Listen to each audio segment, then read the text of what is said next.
Living Out Louder. I'm your host, Dave Vargas. We are emanating from New Bedford, Massachusetts. This is going to be a show about people that have overcome, that have made their way through the darkness, found their gifts, and are now sharing those gifts with the rest of the world. Today, as my first guest, hailing from West Palm Beach, Florida, the intuitive counselor, teacher, and Reverend, Christine Hansler. Hi. Welcome. Thank you for having me. You're very welcome. It was my pleasure. I've been waiting for a very long time to talk with you and to discuss with you all the many different things of this beautiful universe. And as I was mentioning, this is going to be a show about making our way through the illusions, the madness of the world that we find ourselves sometimes into, that we're, not understanding fully. And we discover our gifts. And, talk about when you first discovered your gifts, the things that you feel. It's interesting because as a child, I can remember little tiny things that just didn't make sense. Like when I would go to bed at night, I would open my eyes and I would see these little lights floating above me. And they were red and they were green and they were blue, it sounds gold. And I would be I'd close my eyes and they were still there. And I would look and they'd kind of they'd pass by me. And I'd ask everybody, what is this? What am I seeing? And nobody had an answer. I remember when I had to be 9, my grandfather was sick in the hospital. The phone call came in around 9:30, and I remember my mom answered it, and I didn't know who it was, but in my I felt my grandfather just passed. No recollection. I just knew it. And these little tiny things, they grow. And, when I was 13, I would walk into a metaphysical store and I wanted to know about my spirit guides, my angels, astral traveling, those things that what I was feeling in my body, I need to understand it. It needs to make sense to me. So I started doing a lot of reading at a very young age. Even when I was younger, I always had a pull towards the ocean. So anytime I need to clear my mind, I'd go to the ocean as a teenager and I would just sit there and I would just be. And it's interesting because one of the common things with empaths, or if you're a water sign, is you go towards that water to get that cleansing, to get that feeling of just being, of understanding. And all these little things would make up, or would kind of connect the dots. And I remember when I was a teenager of knowing about little kids that have these spiritual gifts and their parents didn't understand it. You have an imaginary friend. A lot of times they're seeing spirit because they're so close to the veil, or the parents saying, you can't tell anyone, people are going to think that you're crazy. So these children that have this beautiful gift, they end up closing it down.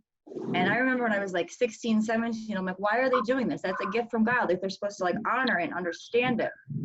And I knew I've always wanted to help children. I've always been gravitated towards children, even when I was a child. And when I went to college, I decided I was going to be a doctor when very young, and that changed because I wanted to be a mommy more. And now I'm a mommy of 3.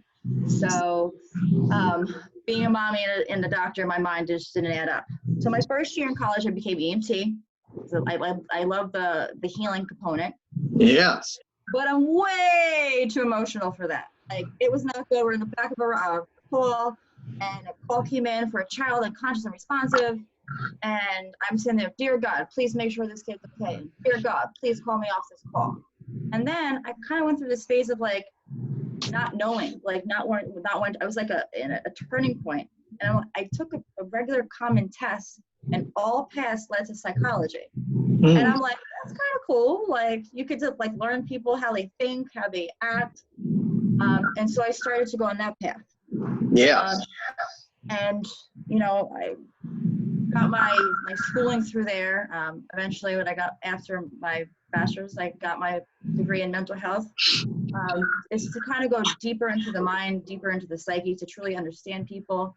And it was a very beautiful experience. And I remember the last class. It's all about connecting these dots. The last class, this woman said, "We already have like millions of family therapists, children's therapists, sex therapists.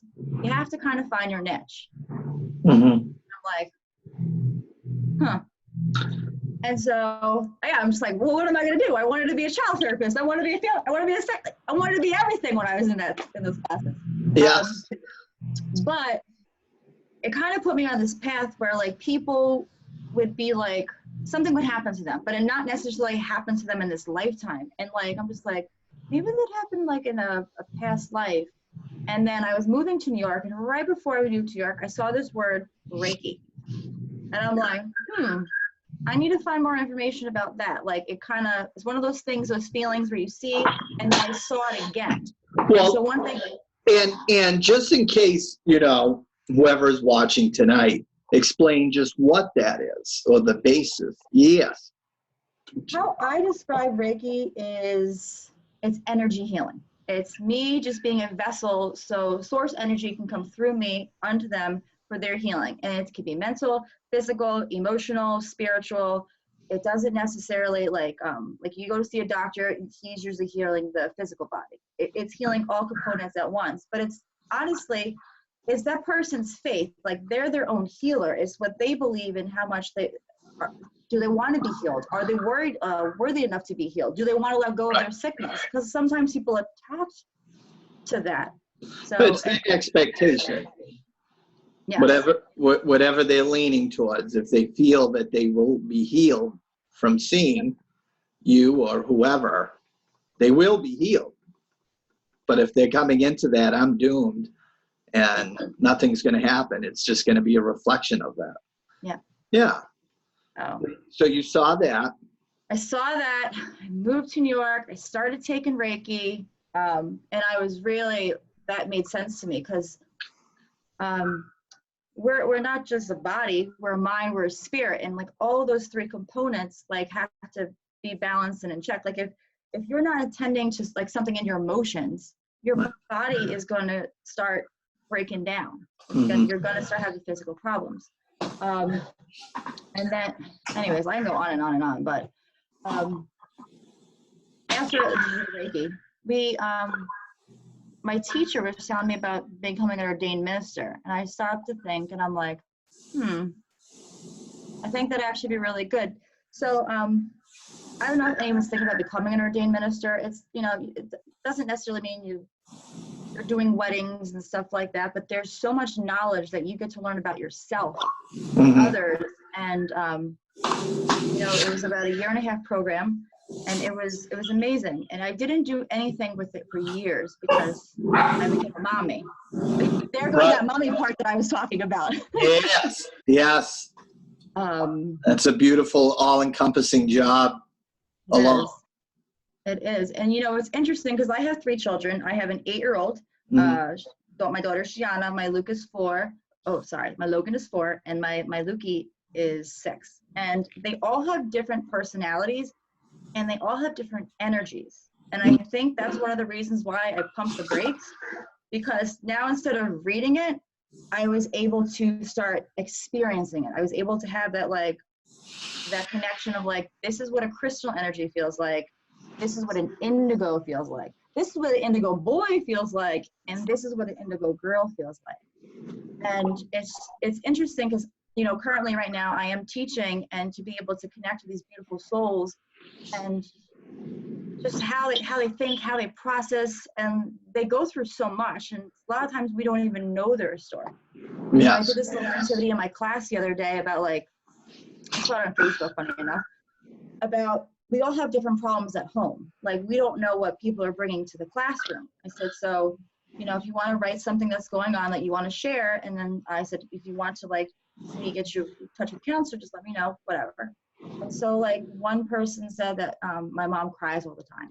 And another person said that, you know, I've never said, my dad's always in jail. And like these kids are just like, oh my goodness. And they have that moment of like, I can't be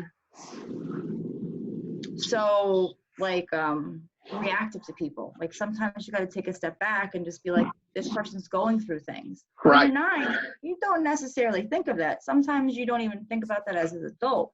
Because it's overwhelming. Yeah, it's very intense. And being an empath, like you feel everything. You're an emotional sponge, and it's beautiful, but at the same time, it's a lot. And one of the ways that you can help being an empath is to help ground yourself, like walking outside with no shoes or going to the beach. I know those are the 2 things that really helped me, or salt baths, or cleansing your energy with smudge, like little tiny things like that. But understanding that, like this, being a sponge and always being open, it was a lot growing up, and I didn't understand it. And it wasn't until like I started going to see different like intuitives myself. What is this? What am I experiencing? Because I needed somebody to tell me that I'm not going crazy. Like what I'm feeling is actually right. Like there's some people that like they message me or they talk to me. They're like, this happened to me. Like I felt it before, and I'm like, that's claircognizance. Like you had to know it before it happened. That's spirit like giving you guidance. Right. And kept on picking up without understanding it. You kept picking up all the energy around you. Yeah. Other people's energy and things like that. Yeah. But of course you didn't quite understand that was what was going on. Oh no. So in my 20s, in my 20s, I'd be driving, I'd be getting ready in the car, and I would hear in my ear, not out here, like in Christine talking to Christine, you left your phone in the house. And I'm like, no, I didn't. I go to work. I get out. Where's my phone? Awesome. Yep. You left your coffee pot on. No, I didn't. So I finally started smartening up. And I used to say, thank you, I hear you, speak louder.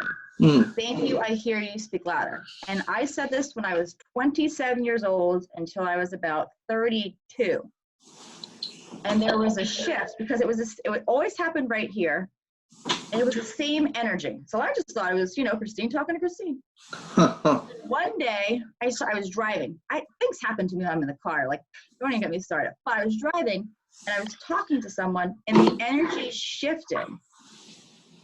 And I was able to still connect with it. And when I'm saying I'm hearing spirit, I don't hear a voice. It sounds like Christine talking to Christine, but there's a shift in energy.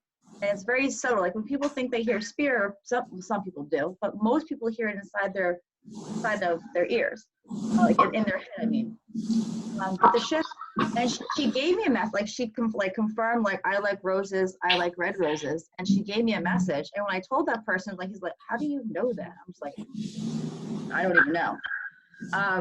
So and then I started going, she made that connection that, if anything, you read her without her, you know, even saying anything to you, you picked up on. That was me speaking with spirit. Yes. Like, yes. So it was one of my friend's mother that was in spirit, and she was connected with me and giving me messages. And that's never, because I was only this, and then somebody else hopped in, and I didn't know what I was experiencing.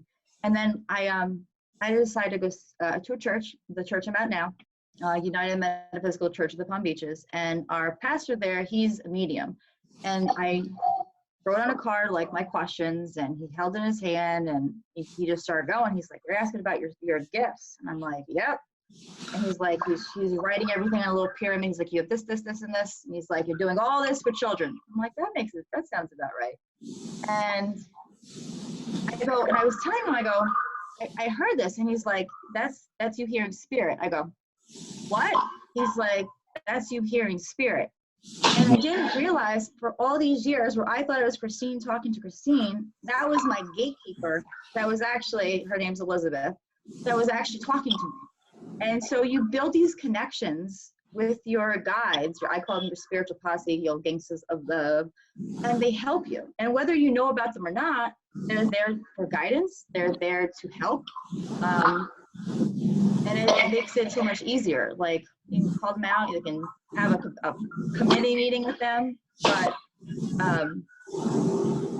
that was like probably one of the biggest shifts in my life, because now I was able, I could, like, I'm not going crazy. What I'm hearing is actually Making sense of it, making sense. And it wasn't you, or that you were so different from everyone else. I mean, you clearly knew that you had felt different from everyone else, but that these were more gifts, and it wasn't something wrong with you. And what did you do when you started, and they were sharing that with you, that you had these intuitive gifts, and he was saying, that spirit talking to you and through you? Where did your learning now start taking place on all of that? Well, I started honoring it, and I stopped doubting it. And more importantly, I used to preface it, I know how this sounds. I know this sounds crazy, but, and now I'm just like, here I am.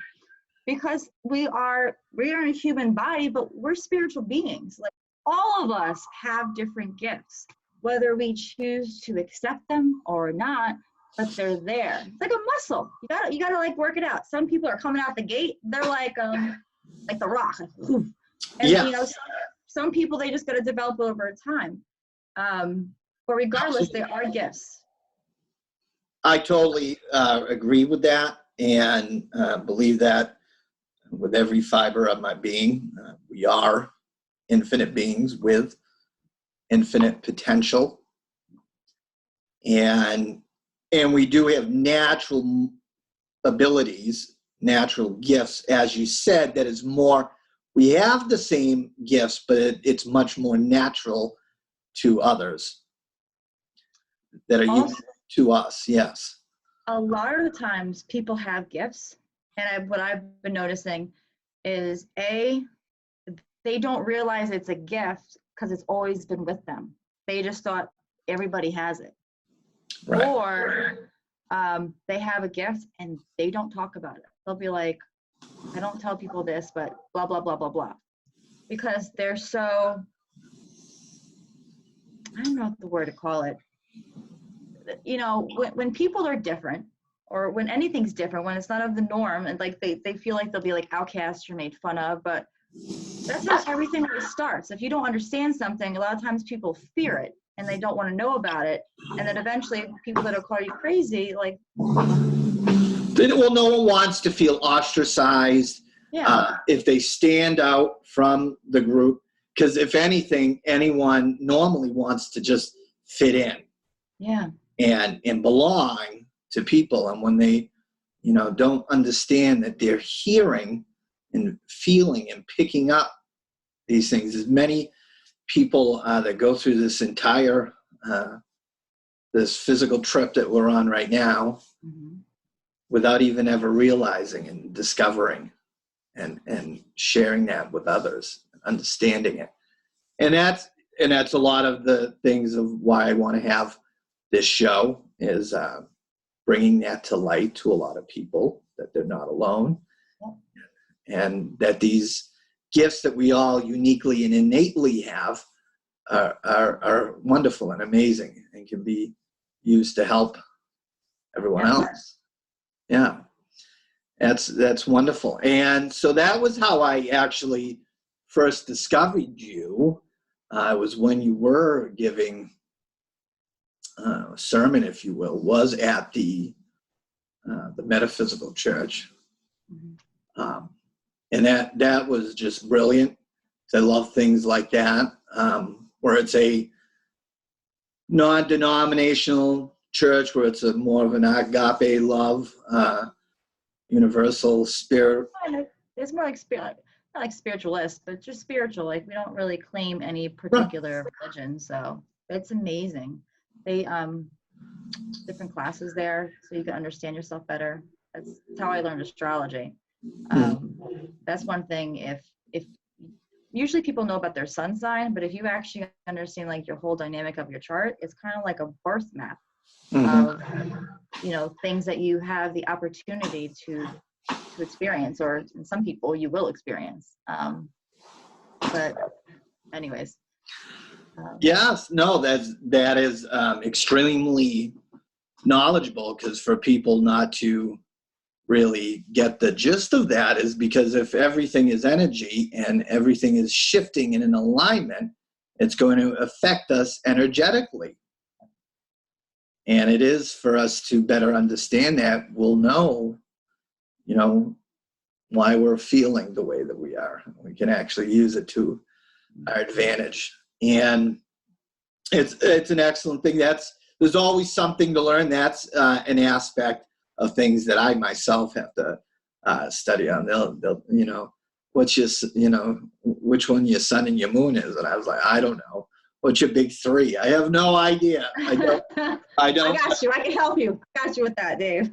I have a very good friend, Blades, and she'll always say that. Do you know this is happening tonight? And I have no idea. But you'll tell me. And so, but again, that was how I first, discovered you, and it was, giving that sermon, if you will, and from that metaphysical church, and it's a brilliant thing, and it's what drew me to you, of your passion of helping people. And how are some of the ways that you're helping others now? So not only as an intuitive guide and a teacher and a reverend, how else are you able to help other adults or children help discover and understand their gifts? I do spiritual counseling. It's kind of like a counseling teaching, so they better understand themselves.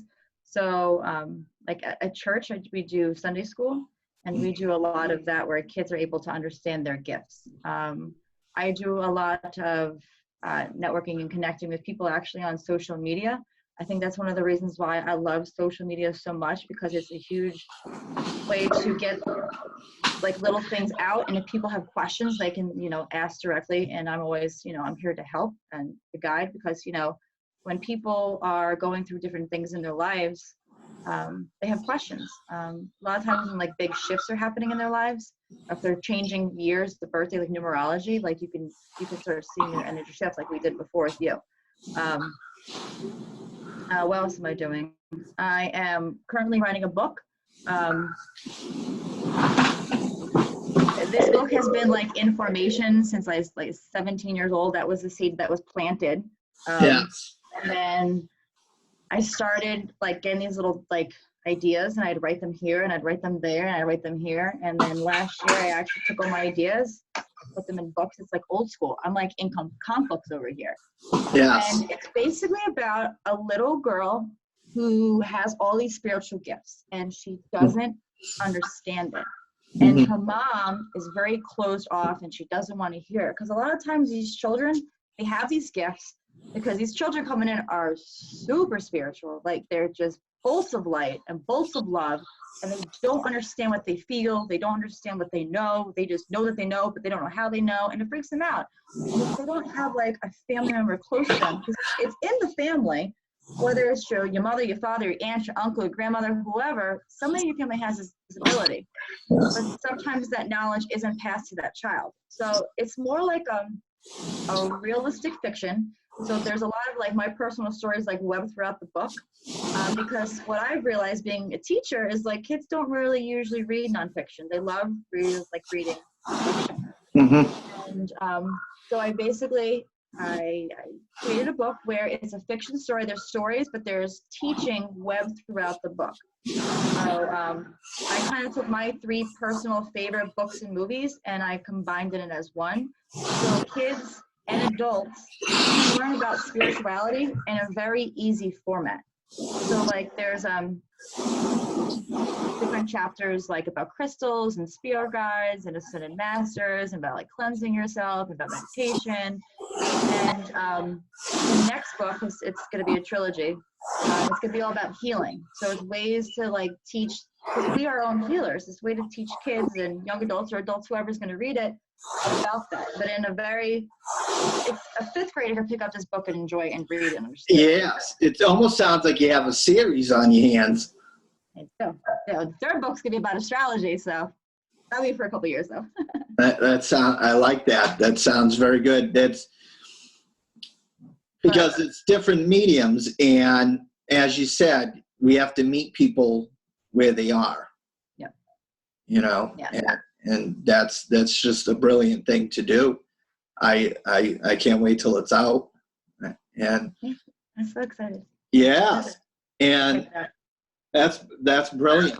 You're doing that, and you also started doing, the guiding in the, you're doing session work with, with children, and that was the building the bridge, right? Building the bridge. Building a bridge is all about making connections. So kids can better understand themselves, so the parents can better understand their children.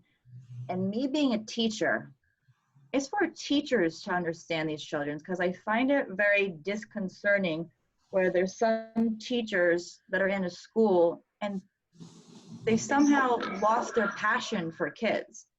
Like, and it makes me sad because these kids are coming in, like these indigos, woo, boy, like indigo children, especially boys, like they have all this energy and these kids are so empathic and they know, and you can't fake these kids out. Like, you have to be genuine and you have to genuinely like these kids. And if you're gonna like be mean to these kids or like not like these kids, good luck with that child. Because A, he's gonna make your life a little bit difficult. And B, you're not gonna be able to connect with that child. Like, the learning process is going to be shut down. And there's a lot of teachers that are open to it, but like some of the older teachers, doesn't necessarily have to be age, but the old guard, the old style. They just don't want to hear it. And like then we have our crystals that are like, they're so heart-centered, they're so loving, and they feel everything. And both of these kids, doesn't matter any child, like you pick a child in the cafeteria, that's like the worst place in the entire school for a child, because everyone's there, the energy is like, wow, like, and these kids are coming out and they're all like ramped up. And I'm like, so when usually we take a way back to my class, we get back and we do a meditation. I'm like, y'all gonna bring it down, we ain't running a race, we're trying to learn. Nothing's gonna happen if you don't bring your energy down. So, that's incredibly, it's the right way to go to meet people. It's when we're still a sponge and we can understand and try and get that at an early age. That is how we form our beliefs and our habits, is through our environment, a repetition of information, and it's good to catch them because now they can more easily accept new information to reprogram, reprogram their mind. Yeah, that's excellent. And so do you meet with them, individually, them and the parents and things like that? And so when I obviously at church, I have a small group of kids, and then I also do individual one-on-one. I've done phone readings before as well if they weren't like local. So there's like multiple different avenues, because energy is energy. You don't necessarily have to be in the room, even though I'm all about face-to-face, but if that can't happen, like we have Zoom. Hello. Exactly. Yeah. Right. Energy introduces you before you even say a word. One of my favorite quotes. Absolutely. Yes, absolutely. That's a great thing that you're doing for that. But we go through, unfortunately, as I was saying earlier, we do, unfortunately, because our school systems as a whole, you wrote about this a while ago, and I went on a big diatribe on it. And there's so many things for this day and age that's actually not teaching us to be a functioning adult in our, day and time, like, digital entrepreneurship and just balancing a checkbook or making money. And not that those things are like vitally important, but I think to understand yourself, to know yourself, is ranks pretty top of the list for me in terms of not learning about the Spanish-American War, or I think that's a little bit more important. History, absolutely. And like you said, but there's so many are slipping through the cracks, just not on academia, but also learning about who they are and the gifts that they have, and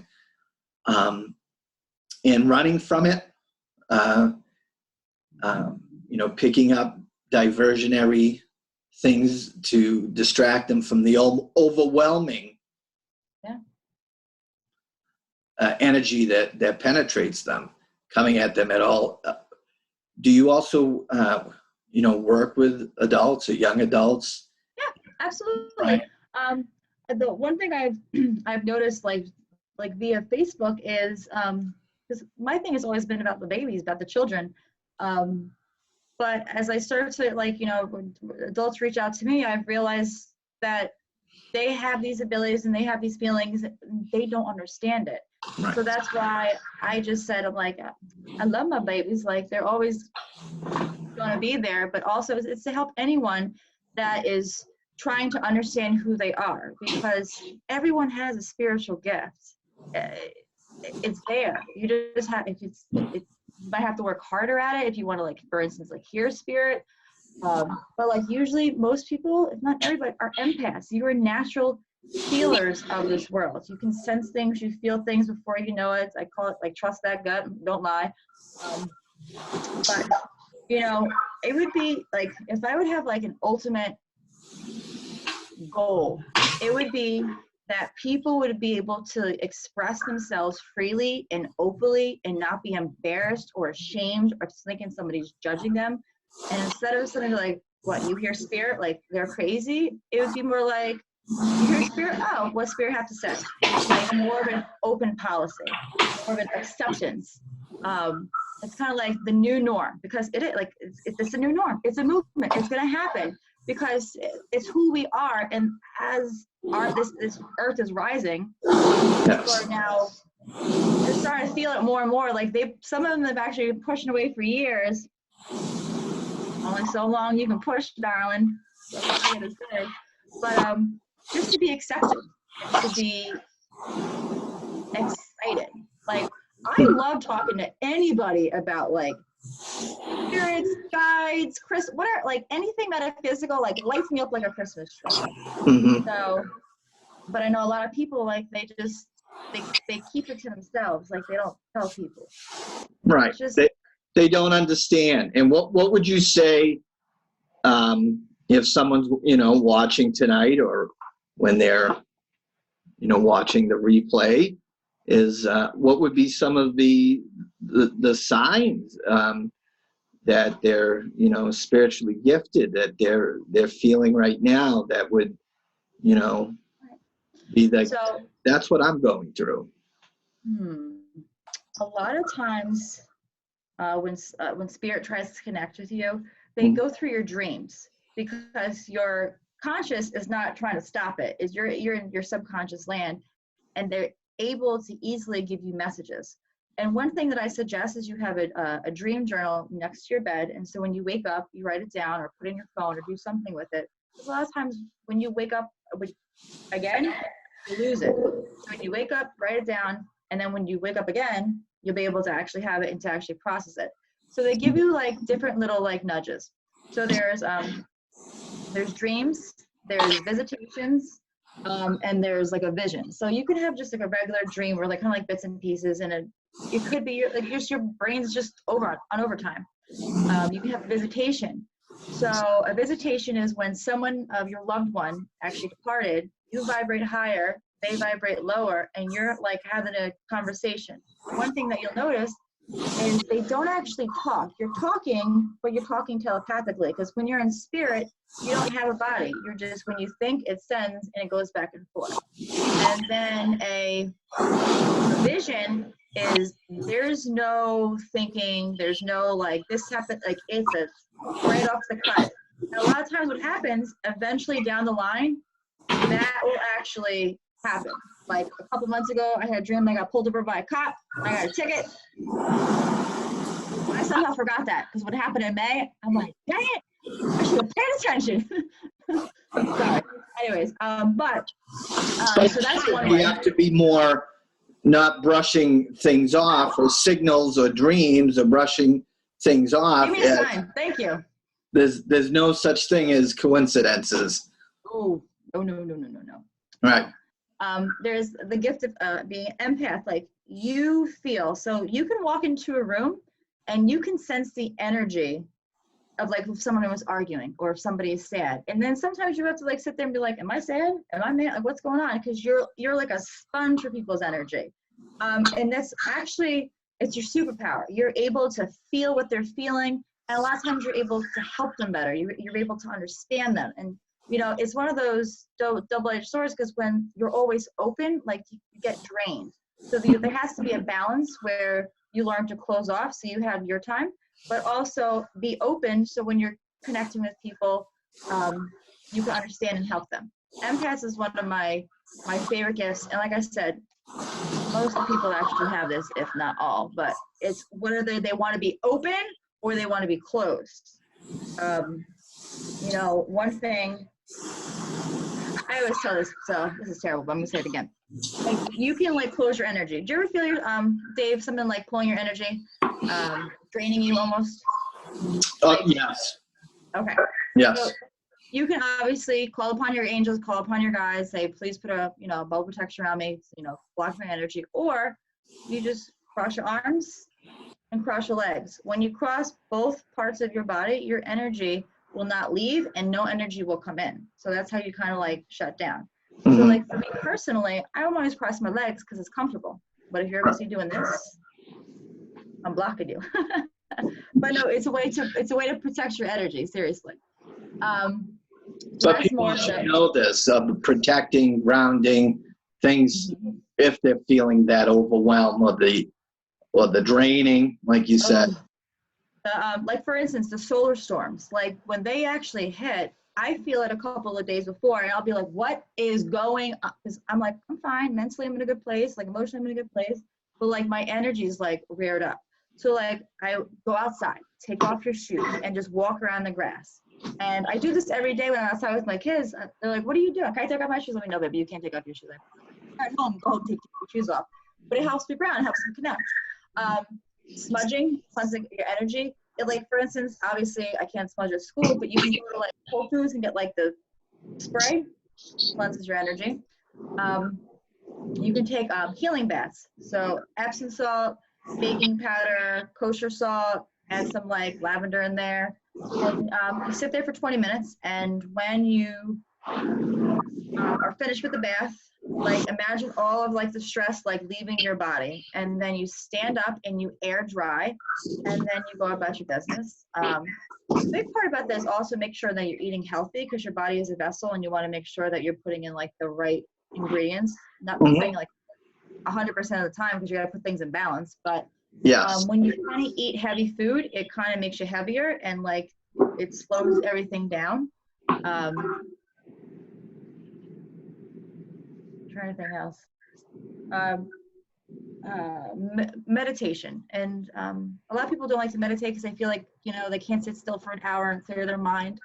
But even if you just do like a mini mental health break and just for like 2 minutes, just kind of cleanse your energy and focus on your breath, that really like lowers your energy. And I find that very, very important. I do that with people that I work with. I even do it as part of our work together, 3-4 minute. I mean, you know, Prayer, as we've always known, we're affirming, we're talking out to divine, to the universe. And meditation is when it's, talking back to us. We're silencing the ego mind.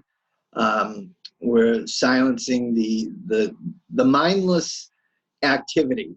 We're not thinking a lot. We're performing mental activity. I have to go here. When this is done, I got to now go grocery shop and doctor appointment. And it's the practice of pushing that out and putting our silence down, our voice down to get,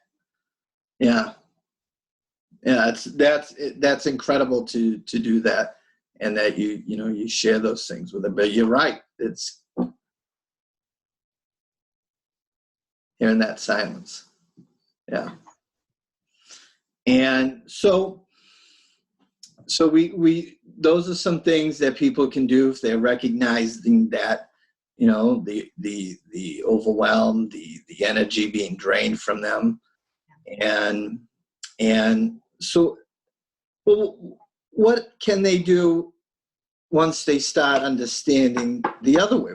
That they can use this for good, for creating a rich, abundant, loving life, because the more, that's the only way is of understanding ourselves, A lot of people probably do it naturally. If, for instance, if people come to you when they're having problems, there's a good chance that somewhere inside, like, you have some type of gift and you're basically a light, and they flock to you because they want help. And how to become profitable, I think that takes time, I guess. Everyone has their own different paths, and Sure. It basically is where you're more pulled towards. Like for me, I love to write. That's how I express myself. And writing just makes me happy. It makes me flow. And just to think of a kid sitting every single night reading a book, and eventually this book is going to be a movie. It fascinates. It blows my mind away. So it's basically, some people like to do Facebook presentations. Some people like to do seminars. Some people like to do online classes. There's so many different vehicles where you can still spread your knowledge and your light and your love. Right. It's right now, the decade, the time we're in, it's literally limitless. And you put on yourself. That's the point.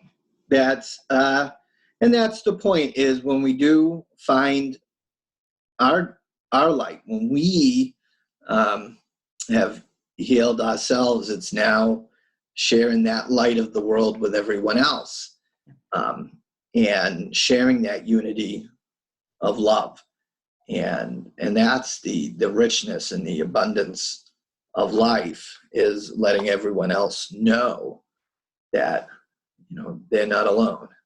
And, it's all oneness here. And your darkest hours, after you come through to the other side, can be somebody's survival guide on how to get through it while they're dark. And that just concept alone, when, for instance, when people are with addictions, a lot of the counselors, they don't even have a degree, but it doesn't matter. They have personal what's more important? What you read in a book or personal experience? I would drive towards more of the personal experience, but they have that passion, they have that understanding, and they have the tools to help them, get through the other side. So I agree. And so in the future, if someone is, watching this now or reading this, how can they get in touch with you? Is through Facebook or the website? You can Facebook. I'm Christine Catherine on there. I have an email, buildingabridge.llc143 at gmail.com. I'm also on YouTube, Building a Bridge LLC143. Do you remember what 143 is? No, I don't. Do you remember having a beeper? Oh my goodness, yes. Okay, so what was 143 back in the day? Just in your brain. You stumped me on that one. So 143 always meant to me like I love you. Oh, So I-43, like I love you. That's what we used to do in beeper back days, like I love you 143. yeah. So that's, you keep saying this like 143, 143, 143. It's like love, love, love, love, love. That's But that's and brilliant. also I just I like it. Anyways, and also like you said, the website, which is closingaBridge.LLC.com. Yes. And we'll be visiting the comments and everything after this as well, and with any questions, and we'll go from there and share that, and they can get in contact with you. And so, and so I wanted to now shift things. I wanted to pose 3 things that has influenced you, or at least growing up. But overall, what is your favorite book of all time that's influenced you? Really, it's Celestine's Prophecy. What is it called? Say that again. Celestine's Prophecy.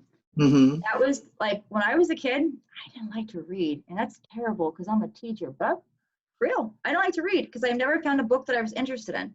Mm-hmm. But I picked up this book, and I read it in 2 days, and it was teachings webbed throughout the book. Wow. And it made sense to me. Like they were talking about energy and how to give and how to take and how plants have energy. And it just made, there's a movie of it. So if you don't watch the book, read the book, watch the movie. But that one was like the life that it literally switched, because then from no reading, I became like an avid reader. And that's how it kind of like shifted my, shifted a lot. Like I remember moving to New York, I took my clothes, I took my shoes, and I took my books. Like I'm not leaving my books behind. I'm crazy. I've moved many different times, and that is the thing. You can get rid of half my wardrobe, but I'm not leaving. Get my books. Yeah. And I'm old school. Like I like how they smell, and like especially old books. I'm like, I'm not getting this. No, I'm old school. Yeah. I'll write in them. I'll underline things. Yes. I reread books over and over and over again, and I always find something new. Yeah. Because you went to a different level in your learning, and that one's now jumping out at you. So that makes sense. Absolutely. Yeah, exactly. You get the deeper truth of what they were conveying. And so so that's your favorite book. Who has been your favorite teacher and why?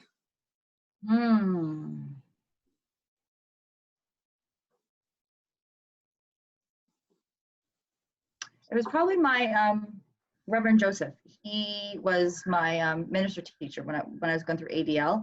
Like he made things very simple, and also he made me think like what I was experiencing. Like a lot of times I thought I was going crazy. And I'm like, this isn't normal. And he'd be like, baby, like this actually is normal. Like this like you're fine. And he was so, he's in spirit now. He was so heart-centered, and he was so loving, and he was so giving, and he was so creative, and he was so passionate. And like, he just every day like lived life to the fullest and radiated love wherever he went.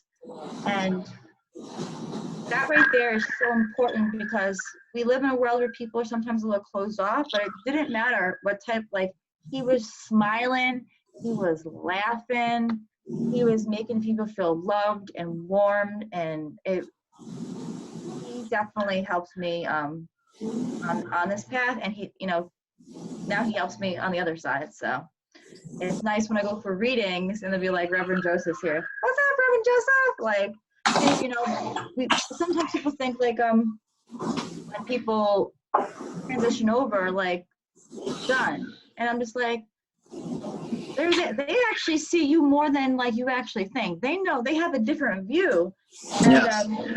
like the one thing I've noticed is when people cross over, because they don't instantly like cross over. They usually like hang out for a couple of days. They go to their funeral. This is what I've been reading, feeling, hearing through trans circles and a whole bunch of other things. And then eventually they make one more round to their loved ones, and then they cross over. And they go through like this resting phase where it takes about 2 to 3 months to kind of get acclimated to their spirit.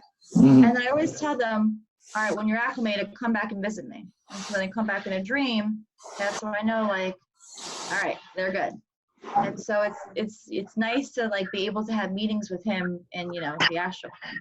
So That's beautiful. That really is. And that is something that everyone should know. Everyone's not gone. We're just changing forms. No one's, everything is still here, And so lastly, what would be your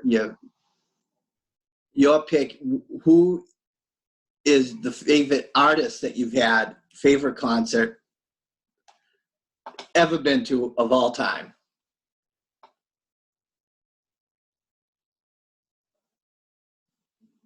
that's so hard, Manero. My music based off my personality goes, so sometimes I'm listening to country, next time it's like Pavarotti, then it's hip hop, then it's booty, then like I'm all over the place.